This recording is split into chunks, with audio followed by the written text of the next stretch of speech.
Let's take a look at the functions you'll use most often when you're working with layers in the Layers panel. You can follow along with this image from the practice files for this tutorial or with a layered image of your own. Over on the right in the Layers panel, the order in which the layers are stacked from top to bottom controls the front to back arrangement of content in the image. For example, in this image, the tailor layer is above the pattern layer in the Layers panel. And so in the image, the tailor photo with the man in the red hat is on top of the pattern photo where those two photos overlap. Well, what if you wanted the tailor photo here to be behind the pattern photo in the image? In that case, come over to the Layers panel and select the tailor photo by clicking on it. Then click, hold, and drag the tailor layer beneath the pattern layer. Now this can be tricky. You need to wait until you see a double line below the pattern layer and then release your finger from the mouse or the trackpad. And that moves the tailor layer beneath the pattern layer in the Layers panel. And look what happened over in the image. The photo of the tailor is behind the photo of the pattern. Another thing you're probably wondering about is how to create a new layer. Let's say that I want a new empty layer on which I could add pixels, maybe by painting with the brush tool.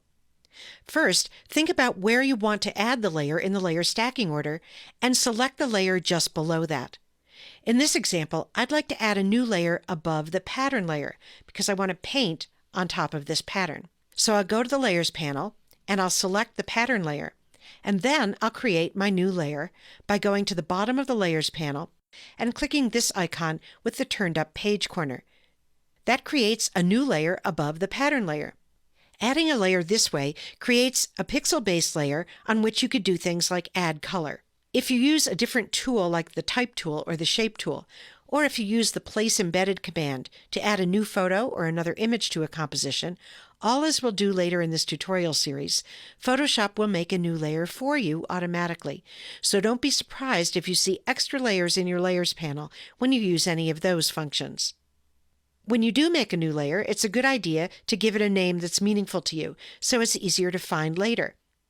To rename any layer, double-click right on the layer name and type right over it to enter your own name. I'm going to type Paint, and then press Enter or Return on the keyboard. Now let's put this new layer to use by adding some color to it. I'll go up to the Swatches panel. If your Swatches panel isn't open, open it from the Window menu at the top of the screen. In the Swatches panel, I'm going to click on a color. You can use any color you like. And then I'll move over to the Tools panel, where I'll select the Brush tool. I'll go up to the Options bar for the Brush tool, and I'll click on the Brush Picker, where I have a size slider that I can drag to the right to change the size of this brush. And then I'll move into the image, and I'll start to paint, and the Brush Picker closes as I paint on the pattern. Because the paint is on its own layer in the Layers panel, you have lots of flexibility to edit that paint splotch without affecting the rest of the image. As just one example, you could change the opacity of the paint layer. With the paint layer selected, I'll go up to the top of the Layers panel, and I'll click the arrow to the right of Opacity, and then I'll drag the Opacity slider to the left. Keep your eye on the paint splotch as I do this, and you can see that it gets less and less opaque or more transparent. I'll click off of the Opacity slider in a blank area to close that slider. That's a simple way to blend the content of two layers together.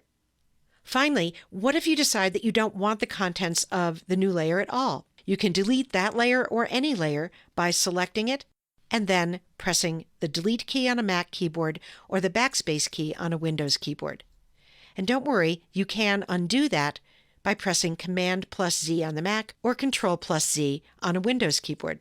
And here's a bonus tip.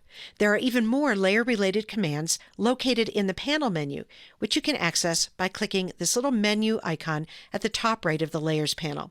So if you ever want to do something else with your layers, like maybe duplicate a layer, take a look in this menu. So that's how to use some of the most common layer functions: changing layer stacking order, creating a new pixel-based layer, changing layer opacity, and deleting a layer.